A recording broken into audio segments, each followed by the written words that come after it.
Welcome to the Delight in Truth podcast.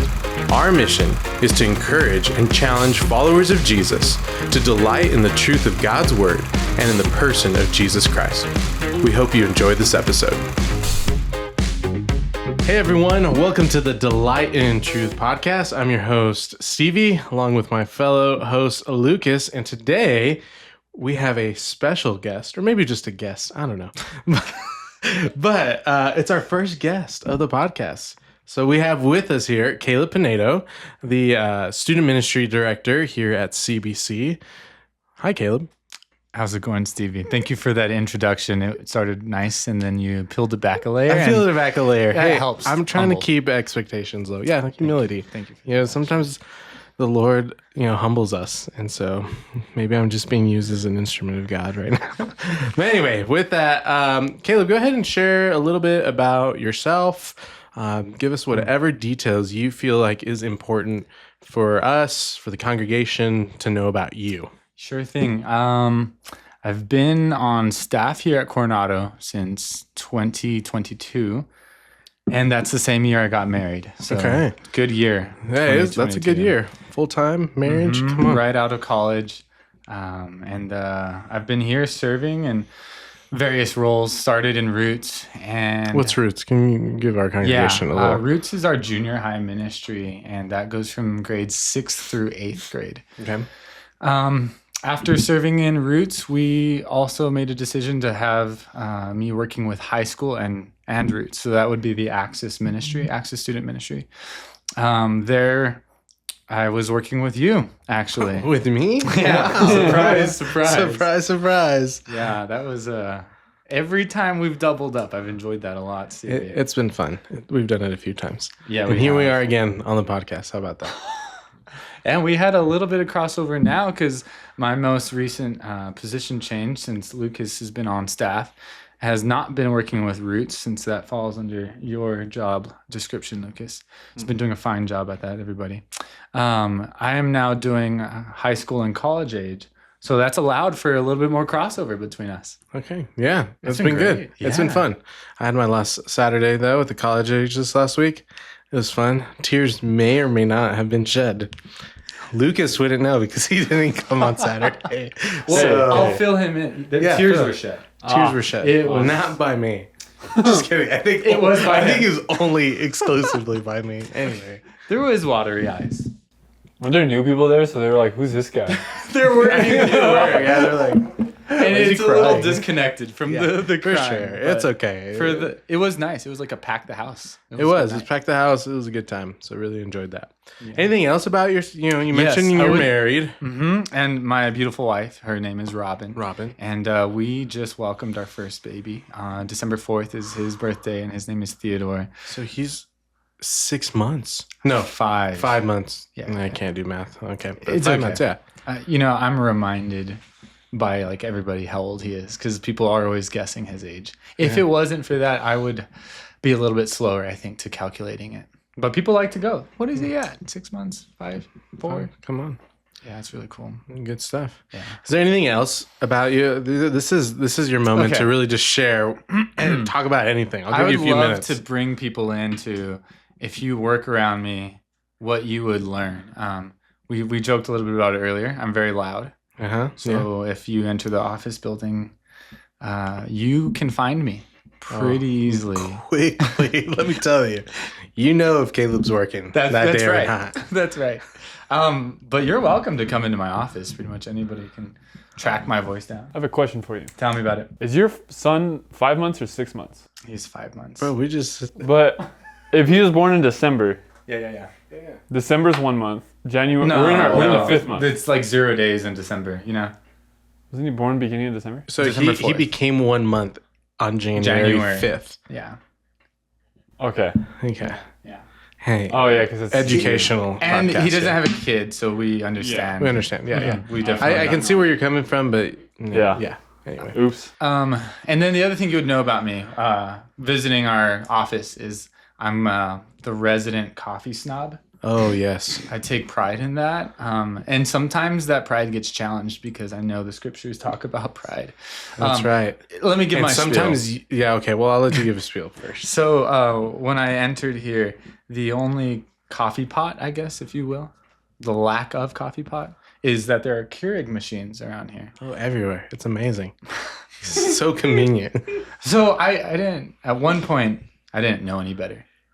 And Okay. that's a lot like unbelievers and then those who have had their eyes open. And so at one point, I didn't know any better. And I would drink those Keurigs along. But then I made real coffee, and I encourage everybody to try some. I make a pour over in a Chemex. And, you know, I want to be a coffee snob, but at the same time, if you just get like a Mr. Coffee pot, it's better. It's just better coffee.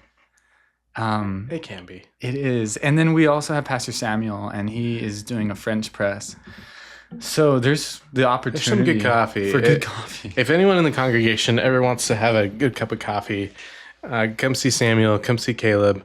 If you're looking for convenient, come to my office. I'll get you a Keurig for sure. It's true. Yeah. And I'll give you this. They make your office smell good. I mean, all coffee does. Yeah.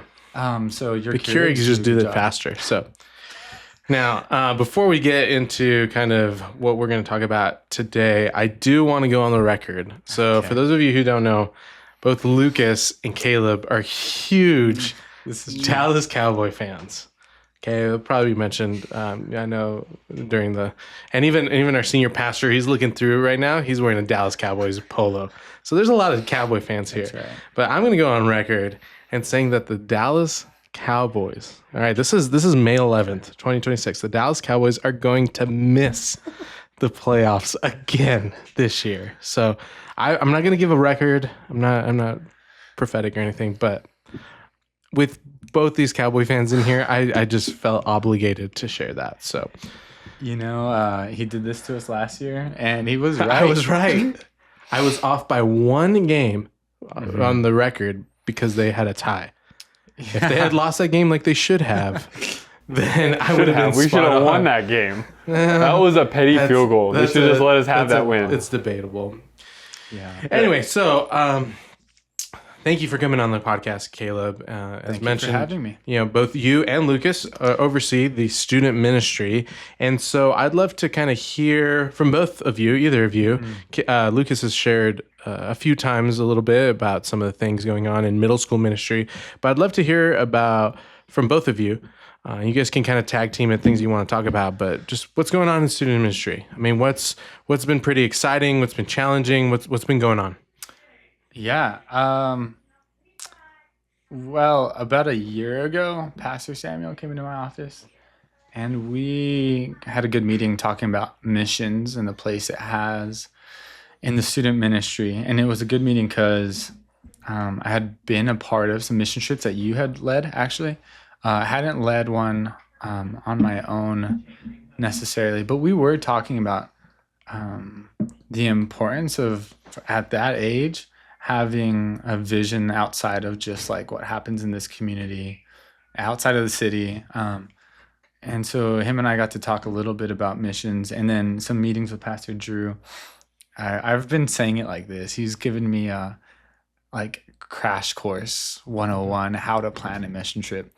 And then the way we set that into place, into movement, was in 2025. We had a lot of things in place to kind of get missions, bring it to excitement in student ministry. We did a spring break mission trip to Juarez with Casas por Cristo Ministry, and they do excellent work building houses in a local area where a pastor is connected to a family who needs a home, and then you can sponsor by providing the costs in construction to build that house. So we did that over spring break, taking a team of about 12 students or so, and then as another step in excitement about missions was the summer trip. Instead of going to our normal camp, which would have been through CIY, we went to Fuge, which is a Baptist-led camp, actually. And you can do two things. Centrifuge, which is your normal, fun camp activity. But you can choose the Missions Fuge option. And that allows you to have a focus on serving your community while at camp. So it's pretty cool. It's not just playing dodgeball. It's actually going and serving. And I actually think you've been on Mission Siege before, haven't you? Mm-hmm. Yeah. So we were excited about this because I was actually there last year. So, but before that, yes, I'd done it once before. I promise I didn't forget. But what was exciting about that is because normally high school students have been involved in missions, and maybe there has been some trips for middle school. It was before my time. But at Fuge gave an option for those middle schoolers who came with us to serve and kind of experience something there. And then that was like our last preparation before an international trip we took to Trinidad and Tobago in the summer, which is phenomenal. It's one of the great things about Trinidad and Tobago. Let me tell you this. You go international, and there's a lot of already barriers when you cross cultures. It's pretty much the closest I've been to the equator, so that was exciting. That's fun. Yeah.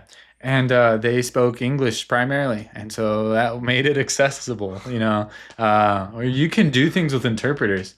But I know the students were really enjoying it because it was an evangelism-focused trip. Yeah. And so we got to be in an island nation speaking English, and not every word really means the same. I'll give you an example, the way they talk about chilling. Like if you want to relax, they call it liming out. Liming out? Yes. Liming out. Okay, illuminate us, because I just imagine like holding a bunch of limes. That's what it sounds like. That's why it says not every word just crosses over very well. But liming out is like, it's almost the equivalent of a siesta. Mexican culture, like let's take a nap, let's chill out. So liming out is no work. It's a micro Sabbath, if you will. Okay, fine. I don't think it's really that spiritual. I don't think they're really. They're just like, let's just take a break. Yeah, it's a liming break out. time. Yeah, okay. Maybe crack a Coke or something like that, and you can relax. Okay. So those are some of the things. Probably, I'm giving you a broader view. I guess a year ago when we really started, like, how can we bring excitement about missions? And then the funny question about like what's going on in student ministry is, if you're not too familiar with how student ministry runs here, every week is a different focus. So when you ask a question like that, like what's going on in student ministry, it can be kind of loaded. It's hard to answer. Something different's happening. Yeah. A book you gave me, actually. Let's see if we can remember the name before you get it. I think you've got it. I already have it in my head. Yeah. It is. I have it in my head. Yeah. Oh, shoot. Somebody want to throw it out? Go for it, Lucas. It's a student ministry book. Doug Pollock? Yeah? No, first of all, his name is Doug Fields. And Pollock writes it's God's purpose-driven youth ministry. Oh, there you go. Purpose. Orange cover, if you're interested. Yeah. We got some of our inspiration from that book for a couple of our nights. He kind of talks about like Acts chapter 2, you see fellowship of the early church. And also another place is the great commandment, which Jesus gives. They're asking him, like, which is the greatest commandment? And then he responds first by saying to love the Lord your God with all your heart, mind, soul, and strength. And then the second is to love your neighbor as you love yourself. And then on these, all the law and the prophets hang. And with those kind of pictures in mind, these great commandments, the early church, Doug, then he breaks it down into like 5 categories of what the Christian life entails and what ministry should have. And those things, let's see if we list them all perfectly here. Worship, evangelism or outreach. Then there's also fellowship. Then there's discipleship. And then there's ministry. And so that's what's happening in student ministry, is not just because we read some good book that we thought was helpful, but that it's just a biblical principle you see. You see that with the early church, the way they like gathered together, but then they preach God's word and outreach, and then discipleship's happening. Talk about that in 2 Timothy. So we plan our schedule like according to those things of saying, what's the purpose behind what we do? So in high school, I'll speak for high school, you can speak for middle school. Every Thursday, as we look at a calendar, we plan out like a semester. We think about how can we fulfill some of those things, and we probably don't hit everything, evenly. I think there's some things we maybe have strengths in, and other areas that we don't put as much attention or exert as much time to. So one of the strengths, I think, coming from a long line of people at our church is evangelism efforts in the church. And so that's evangelism is a big one. We take students out to do that and literally practice sharing faith. Nice. And then fellowship nights and worship nights, we do spend a lot of time with prayer and singing. Those are pretty cool. So every Thursday looks different. So when you ask what we're doing, I mean, yeah. Cool. And just real quickly before, Lucas kind of shares what those kind of 5 different areas look like in middle school, what is the details? So someone who has no idea about what's going on in our high school ministry. Yeah. What are the details? Where do you meet? When do you already said Thursdays, but all those details. So we do have a Sunday school class. We want our students actually attending church service be underneath the preaching of our pastors. But then we have a Sunday school class at 11. We're going through the Gospel of Luke, and that's been student ministry being, I guess, just junior high and senior high. And then our next opportunity, if you're a high school student, is to come on Thursday night, and we have a Bible study at 5:30 with dinner every single night on those Thursdays.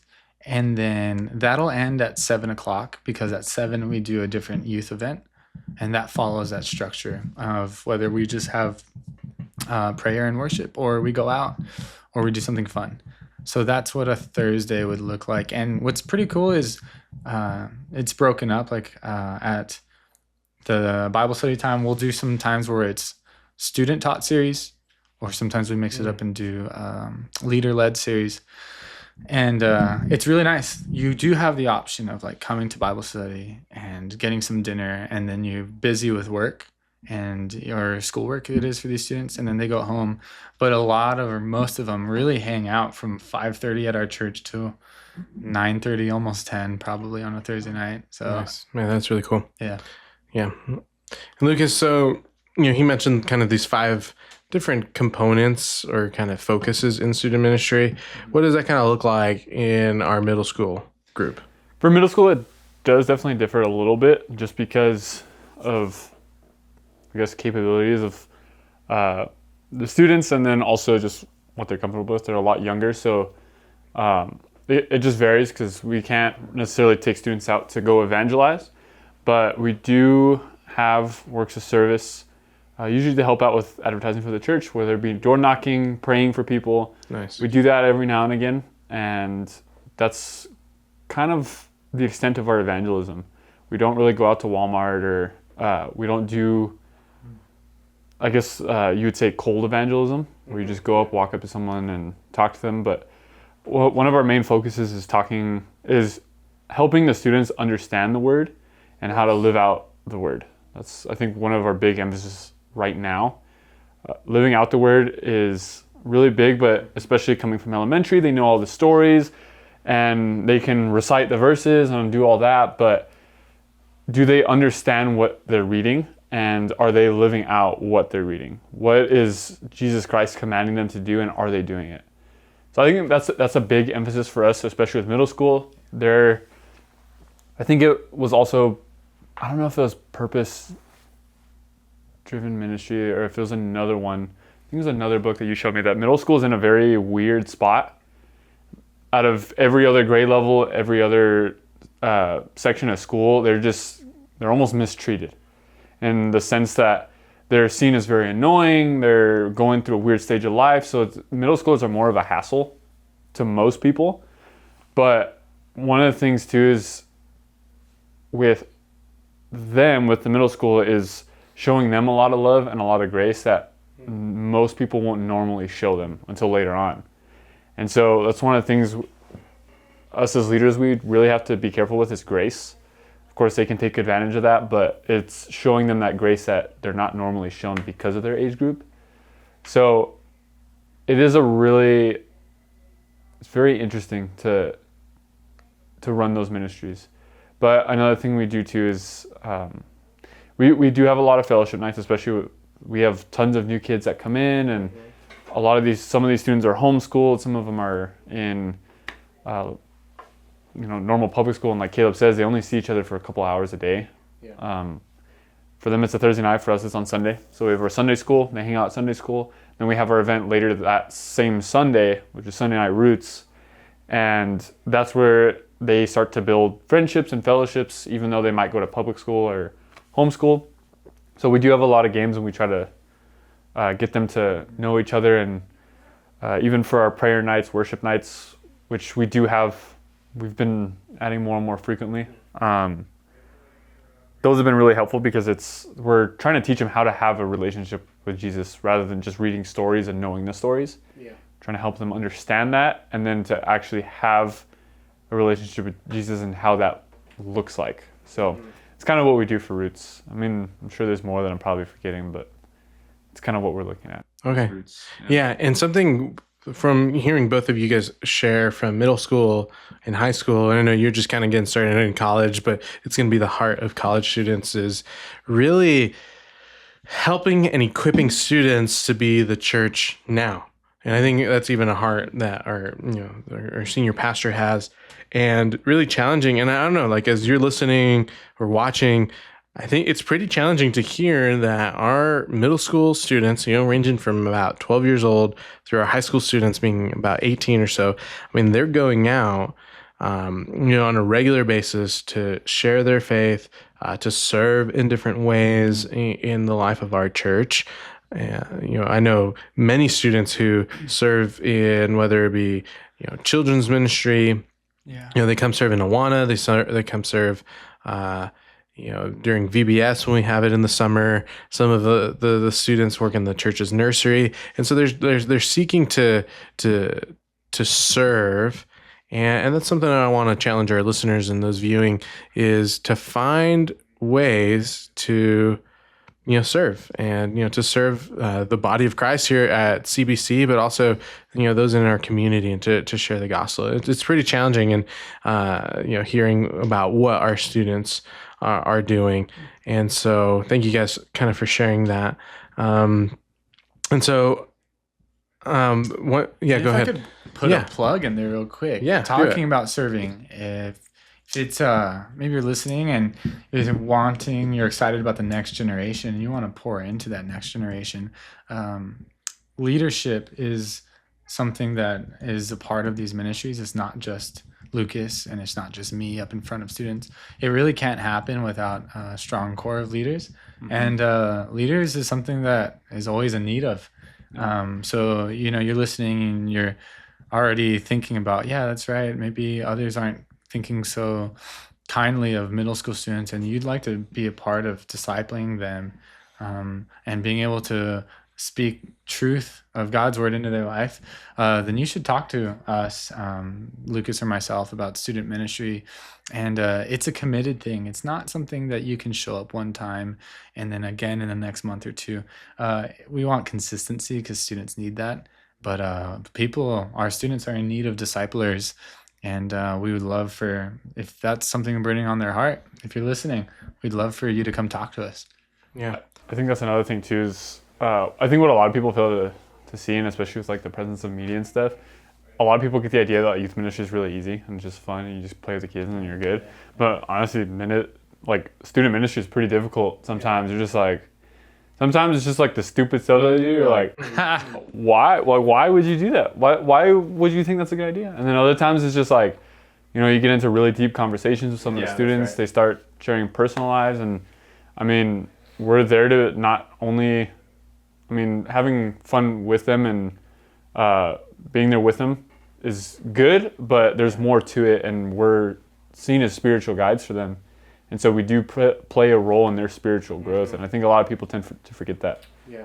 Yeah, and so it'd be an awesome opportunity if that's something maybe you feel the Lord's been challenging you in serving, and you do have a heart for students.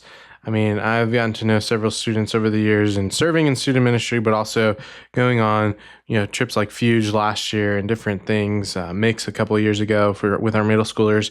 And these are a great group of students who love the Lord, who are really, they challenge me in my faith. And so, if that's something you want more details, you can talk to either Lucas or Caleb, and hopefully get plugged in to start serving.